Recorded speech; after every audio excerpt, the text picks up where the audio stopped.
नेपाल खुद को भारत से आजाद करने पर लगा हुआ है और इस एक तरफा व्यापार की डिपेंडेंसी को खत्म करने के लिए नेपाल ने भी भारत की तरफ अपने एग्रीकल्चरल ट्रेड को बढ़ाया है और काफी वक्त से नेपाल ने भारत को बिजली सप्लाई करना भी चालू कर दिया है। हेलो जी, वेलकम बैक टू फाता ऑन रिएक्शन। उम्मीद है कि आप सब ठीक होंगे। तो इस वीडियो की रिक्वेस्ट मुझे काफ़ी बार की गई थी और इस वीडियो के ऊपर हम रिएक्शन इसीलिए दे रहे हैं कि रिक्वेस्ट की गई थी और रिक्वेस्टेड वीडियो पर रिएक्शन लाजमी होता है। जिस वीडियो का नाम है India versus Nepal dispute explained, और इस वीडियो की एक्सप्लेनेशन देखेंगे और नेपाल और इंडिया की उस डिस्प्यूट को भी देखेंगे कि कहाँ पे क्या मसला है। इस टॉपिक के रिलेटेड तो हम काफ़ी सारे वीडियोस बना चुके हैं, बट हम देखेंगे आज कि क्या मसला है नेपाल और इंडिया के इस जगह के बारे में। भारत के संदर्भ में नेपाल को हमेशा से एक साझे जोड़ीदार और छोटे भाई के रूप में देखा जाता है। दोनों देशों के रिश्ते इतने अच्छे हुआ करते थे कि लोग बिना किसी पासपोर्ट और वीजा के एक दूसरे के देश जा सकते थे। लेकिन हाल के कुछ समय में हमने इस रिश्ते को बदलते हुए देखा है।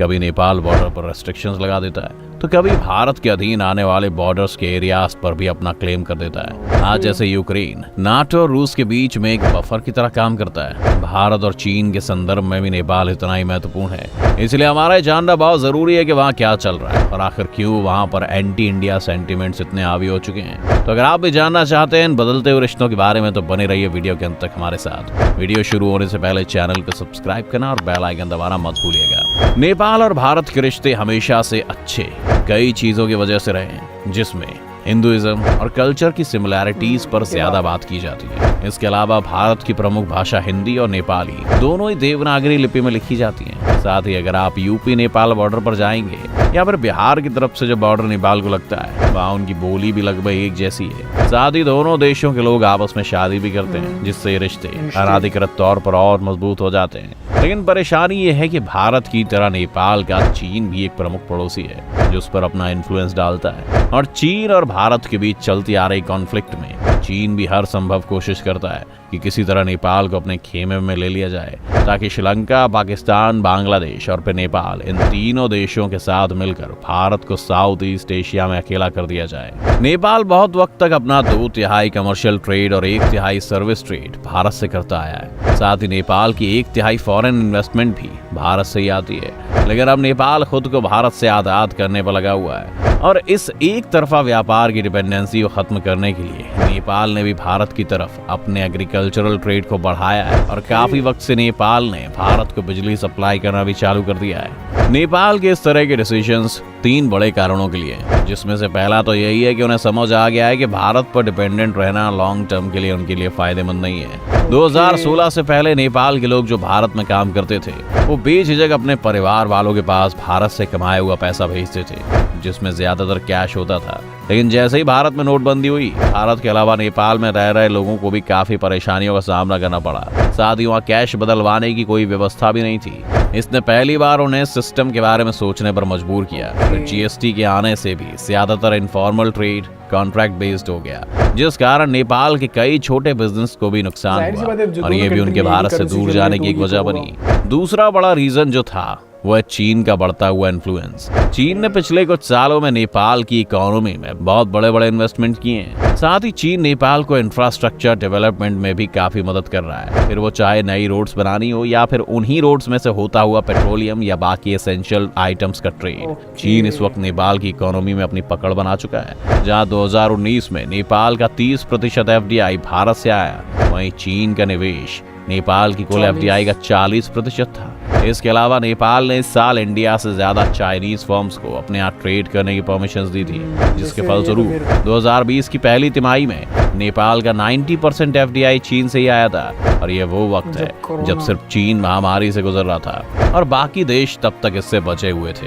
पैसे की पावर के अलावा चीन सॉफ्ट पावर का भी इस्तेमाल करता है। जहाँ नेपाल का कल्चर पहले से ही एक जैसा है, वहीं चीन इसे आर्टिफिशियली कंस्ट्रक्ट कर रहा है। चीन हर वो कोशिश कर रहा है जिससे नेपाल के लोगों को चीन के लोगों के साथ कुछ सिमिलैरिटीज दिखाई दे। आज नेपाल में कई ऐसे स्कूल्स हैं जो चीन की ऑफिशियल लैंग्वेज मैंडरिन सिखाते हैं। इसके अलावा चीन का कम्युनिस्ट एंगल भी है। चीन एक कम्युनिस्ट देश है और कुछ वक्त पहले नेपाल में भी कम्युनिस्ट पार्टी की सरकार थी, जिस दौरान ये दोनों देश बहुत करीब आ गए थे। एक फंक्शन के दौरान जब शी जिनपिंग को बुलाया गया था, तब उनकी आइडियोलॉजी को दर्शाती एक किताब वहाँ की रूलिंग पार्टी ने अपने वर्कर्स को बांटी थी। वहाँ की कम्युनिस्ट सरकार के मुखिया और नेपाल के पूर्व प्रधानमंत्री खुले तौर पर चीन का समर्थन कर चुके हैं और भारत के कई मामलों में आंख दिखाने से भी नहीं चूकते हैं। मसलन उनका वो बयान तो आपको याद ही होगा कि भगवान श्री राम अयोध्या में पैदा तो हुए थे, लेकिन अयोध्या भारत में ना होकर नेपाल में है। अयोध्या को नेपाल में बताकर ओली ने बुद्ध और राम दोनों को ही नेपाल से जोड़ दिया और दुनिया को संदेश देने की कोशिश की कि भारत से ज्यादा नेपाल का कल्चर स्ट्रांग है।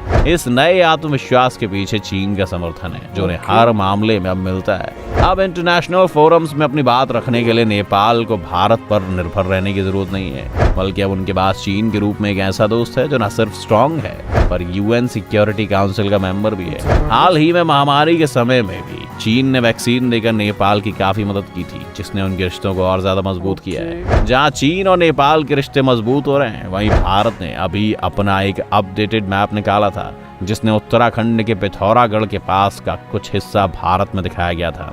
इस हिस्से को हमेशा से ही भारत ने कंट्रोल किया है, लेकिन नेपाल ने इस बार आपत्ति जताते हुए इसे अपना इलाका कहा और जवाब में अपना भी एक अपडेटेड मैप निकाल दिया। जहां पहले के समय में इस तरह की बातों का समाधान बातचीत से निकाला जा सकता था, लेकिन यूं नेपाल का खुलेआम आपत्ति जताना और फिर एक अपडेटेड मैप लॉन्च कर देना एक हॉस्टाइल स्टेप की तरफ भारत में देखा गया है। इसके अलावा अब अपने बेल्ट और रोड प्रोजेक्ट के थ्रू चीन अब एक ट्रेन तिब्बत के लहासा से काठमांडू के लिए भी चला रहा है। ये ट्रेन आने वाले सालों में एक्सटेंड होकर लुम्बिनी तक भी आ सकती है। ये भारत के लिए इसलिए भी जरूरी है क्योंकि लुम्बिनी का इलाका भारतीय बॉर्डर के काफी नजदीक है।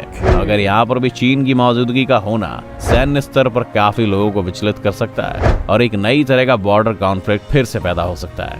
इस प्रोजेक्ट के 2025 तक पूरे होने की बात कही गई है। वहीं दूसरी ओर भारत को भी अपनी अप्रोच में तेजी लानी होगी।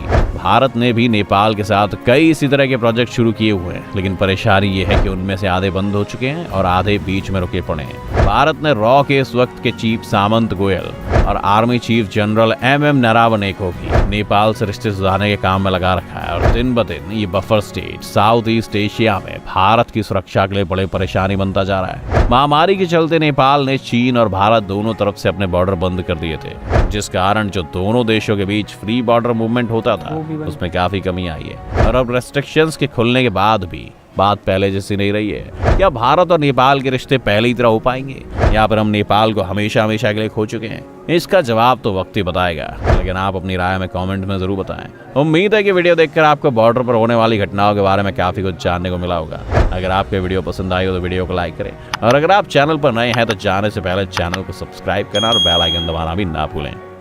सो उम्मीद है कि आप लोगों ने ये वीडियो देखी और आपको पता चल गया कि नेपाल और इंडिया की डिस्प्यूटेड क्या है। 2020 में कोरोना के टाइम पे एक नया मैप अपडेटेड वर्जन का मैप लॉन्च किया था नेपाल ने भी, इंडिया ने भी और पाकिस्तान ने भी, जिसमें से तीनों ने अपने जो डिस्प्यूटेड वाले एरिया थे वो अपने मैप में दिखाए। जैसे कि नेपाल जो एरिया अब बोलते हैं वो मेरा है, वो उसने अपने मैप में दिखाया, इंडिया ने अपने मैप में दिखाया और उसी तरह सेम पाकिस्तान ने भी किया। जो पाकिस्तान कश्मीर पाकिस्तान के पास है बट वो इंडिया जो है ना अपनी मैप में दिखाता है। तो ये सारी चीज़ें मैप में हुई है।